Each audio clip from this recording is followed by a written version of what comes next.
اعوذ باللہ من الشیطان الرجیم بسم اللہ الرحمن الرحیم سبحان اللہ و بحمدہ عدد خلقہ و رضا نفسہ و زنۃ عرشہ و مداد کلماتہ رب اشرح لی صدری و یسر لی امری واحلل عقدۃ من لسانی یفقہوا قولی واجعل لی وزیرا من اہلی۔ السلام علیکم ورحمۃ اللہ وبرکاتہ۔ امید ہے آپ سب لوگ خیریت سے ہوں گے انشاءاللہ تعالی۔ استخارہ آج کل ایک ٹرینڈ بن گیا ہوا ہے کہ آپ ایک فون کال ملاتے ہیں اور آپ کا استخارہ ڈن ہو جاتا ہے اسی لمحے 1 منٹ کے اندر ہی۔ مطلب مذاق بن چکا ہوا ہے، استخارہ کرنا ایک مذاق بن چکا ہوا ہے، دھوکہ بن چکا ہوا ہے۔ 1 سیکنڈ کے اندر لوگوں کو دھوکہ دے دیتے ہیں کہ جی آپ کا تو یہ استخارہ نکل آیا، آپ کا تو یہ ہوگا وہ ہوگا۔ نہیں، ایسا کچھ بھی نہیں ہے۔ استخارہ کے لغوی معنی ہے خیر طلب کرنا۔ کیا طلب کرنا؟ خیر طلب کرنا۔ تو جب ہم کسی سے پوچھ رہے ہوتے ہیں تو وہ ہماری خیر کیسے بتا سکتا ہے کہ ہماری خیر کس چیز کے اندر ہے؟ وہ تو خود اللہ کا بنا ہوا انسان ہے، وہ ہماری خیر کیسے بتا سکتا ہے؟ جس کا مقصد ہی یہ ہے اللہ تعالیٰ سے خیر طلب کرنا۔ تو جب ہم کسی دوسرے کو بولتے ہیں ہمارے لیے استخارہ کر کے بتاؤ کہ یہ ہمارے لیے صحیح کہ نہیں، وہ ہمیں کیسے بتا سکتا ہے؟ ہم تو اللہ تعالیٰ سے خیر طلب کریں گے تو وہ ہمارے آگے فیوچر کا ہمیں کیسے بتا سکتا ہے؟ یہ سب غلط باتیں ہیں۔ روزمرہ کی زندگی کے اندر بہت سارے چھوٹے بڑے جائز مگر جائز کام ایسے ہوتے ہیں جن کے لیے ہم پریشان ہو رہے ہوتے ہیں کہ ہمیں کیا کریں۔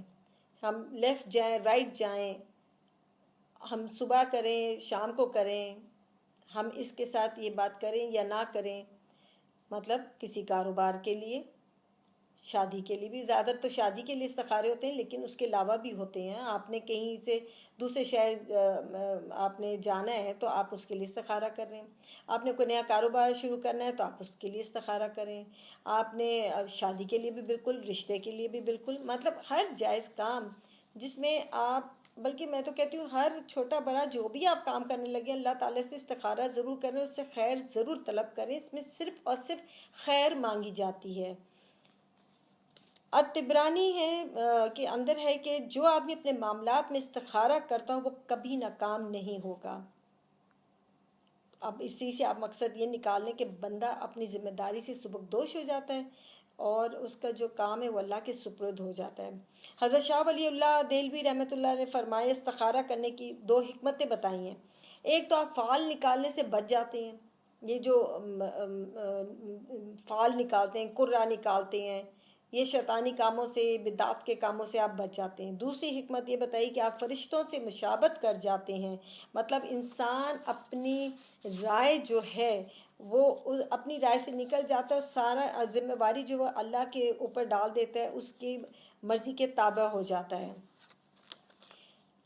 اسی طرح استخارہ سے کاموں میں برکت بھی پیدا ہوتی ہے۔ یہ ضروری نہیں کہ استخارہ دیکھنے کے بعد آپ کوئی خواب ہی دیکھیں گے، رات کا خواب، صبح کا خواب، کوئی سفید کپڑا، کوئی کالا کپڑا، کوئی ہری گھاس دیکھ لیں گے، پانی دیکھ لیں گے۔ نہیں، ایسا کچھ بھی نہیں ہے، ایسا کچھ بھی نہیں ہوتا، کیونکہ یہ نہ آپ صلی اللہ علیہ وسلم، ہمارے نبی صلی اللہ علیہ وسلم سے بھی ثابت نہیں ہے، صحابہ کرام سے بھی ثابت نہیں ہے، اور تابعین اعظام سے بھی ثابت نہیں ہے۔ جو لوگ ایسی باتیں کرتے ہیں وہ بدعات کے اندر پڑ چکے ہوئے ہیں۔ جو میں پہلے بھی کہہ چکی ہوں، ہمارے لوگوں کے اندر یہ باتیں انجیکٹ کر دی گئی ہیں اور اس کو نکالنا بہت مشکل ہے، کیونکہ لوگ سمجھتے ہیں استخارہ کر کے سیدھے کروٹ پہ لیٹ جاؤ، سیدھے ہاتھ کی ہتھیلی کو سر کے نیچے رکھ کے سو جاؤ اور جو خواب آئے گا بس اس کے اندر تمہیں نشانی مل جائے گی اور تم وہی کر لینا۔ ایسا کچھ بھی نہیں ہے، کوئی ایسے کوئی خاص پیش کردہ کوئی معاملہ نہیں بنے گا، کچھ ایسا نہیں ہوگا کہ آپ کو کالا رنگ نظر آ جائے گا یا آپ کو لڈو نظر آ جائیں گے۔ نہیں، ایسا کچھ بھی نہیں ہے، کیونکہ استخارہ کا مطلب ہی دوسرا ہے جو ہمارے لوگ سمجھ نہیں پاتے ہیں۔ ایکچولی کسی بھی حدیث میں آپ کو استخارہ کے فوائد نہیں ملیں گے۔ مطلب ہوتا ہے نا کہ آپ نے استخارہ کیا تو اس سے آپ کو یہ فائدہ ہوگا، یہ فائدہ نہیں، ایسا نہیں ہے۔ لیکن ہاں کسی بھی بات کے لیے کہ آپ اللہ سے مشورہ لے رہے ہیں کہ یا اللہ اس میں میرے لیے خیر ہوگی تو میرے لیے کر دے، نہیں ہوگی تو اس کو چھوڑ دیں، وہ اور چیز ہے۔ تو آپ جس بھی کام کے یا ارادے کے یا کسی بھی معاملے کے اندر آپ الجھے ہوئے ہیں تو آپ ضرور استخارہ کریں، اللہ کے علم اور قدرت پر چھوڑ دیں، اور پھر اس کی بارگاہ میں حاضر ہو کر پوری طرح اس پر توکل کر لیں، اس سے وعدہ لے لیں کہ یہ تیرے لیے، کیونکہ اس میں دعا میں یہ ہے میں تیرے علم کے واسطے تجھ سے خیر طلب کرتا ہوں، اور تیری قدرت کے واسطے تجھ سے طاقت مانگتا ہوں، اور تیرے فضل کا خواستگار ہوں۔ تو یہ توکل ہی ہوا۔ پھر دعا کے آخری الفاظ ہیں میرے لیے خیر مقدر فرما دیجیے جہاں بھی وہ ہوا ہو، اور اس پر میرے قلب کو مطمئن بھی کر دیجیے۔ تو یہ ہے رضا بالقضاء کی دعا کہ اللہ کے نزدیک معاملے کی جو نوعیت ہے وہ صحیح ہے، کام اسی کے مطابق ہو، اور پھر اسی پر بندہ اپنے لیے ہر طرح کے اطمینان کی بھی دعا کرتا ہے، پھر اللہ کے فیصلے کے خلاف نہیں جاتا ہے، اور اس کو کوئی خطرہ بھی نہیں ہوتا پھر اس چیز کے اندر، کیونکہ اس دعا کے ذریعے سب سے مین کام یہ کہ اللہ پہ توکل کرنا، ثابت قدمی سے رہنا، جو بھی معاملہ ہو رہا، جو بھی اس کا فیصلہ ہو رہا، چاہے وہ اس کی خواہش کے مطابق بھی نہ رہا ہو، لیکن اس چیز پہ یقین رکھے کہ یہ اس کے لیے بہتر ہے۔ اور جب انسان یہ کرتا ہے تو پھر اللہ تعالیٰ پہ جب بھروسہ کرتا ہے تو اللہ تعالیٰ اپنا فضل اس پہ ویسی نچھاور کر دیتا ہے، اس کے ہر کام میں برکت ڈال دیتا ہے، جو کہ یقیناً ایسا ہوتا ہے۔ استخارے کا سب سے بڑا فائدہ یہی ہے۔ تو امام بخاری رحمۃ اللہ علیہ نے 2 نفل پڑھ کر دعا مانگنے کے طریقے سے بتایا ہوا ہے، سنن الترمذی کے اندر 480 صلاۃ الاستخارہ کے اندر یہ حدیث ہے کہ پہلے آپ نے 2 رکعت نفل پڑھنے ہیں، پھر آپ نے اس کے بعد چاہے آپ فرض نماز کے بعد بیٹھ کے پڑھ لیں تو وہ زیادہ بہتر ہے، اس کے بعد آپ نے وہ 2 رکعت نفل پڑھ کے آپ نے استخارے کے لیے دعا کرنی ہے۔ پہلے آپ تھوڑا سا اللہ تعالیٰ کی حمد و ثنا کریں، درود شریف پڑھیں، اور پھر آپ بسم اللہ کر کے اس دعا کو پڑھیں۔ تو اس کے میں پڑھ کے آپ کو سناتی ہوں اور اس کی میننگ بھی آپ کو بتاتی ہوں معنی۔ اعوذ باللہ من الشیطان الرجیم، بسم اللہ الرحمن الرحیم۔ اللہم انی استخیرک بعلمک واستقدرک بقدرتک واسألک من فضلک العظیم فإنک تقدر ولا اقدر ولا تعلم ولا اعلم وانت علام الغیوب۔ اے اللہ، بے شک میں تجھ سے تیرے علم کی بدولت خیر طلب کرتا ہوں، تیری قدرت کی بدولت تجھ سے طاقت مانگتا ہوں، تیرے فضل عظیم کا طلبگار ہوں کہ بے شک تو ہی قدرت رکھتا ہے اور مجھے کوئی قدرت نہیں، علم تجھ ہی کو ہے اور میں کچھ نہیں جانتا، اور تو تمام پوشیدہ باتوں کو جاننے والا ہے۔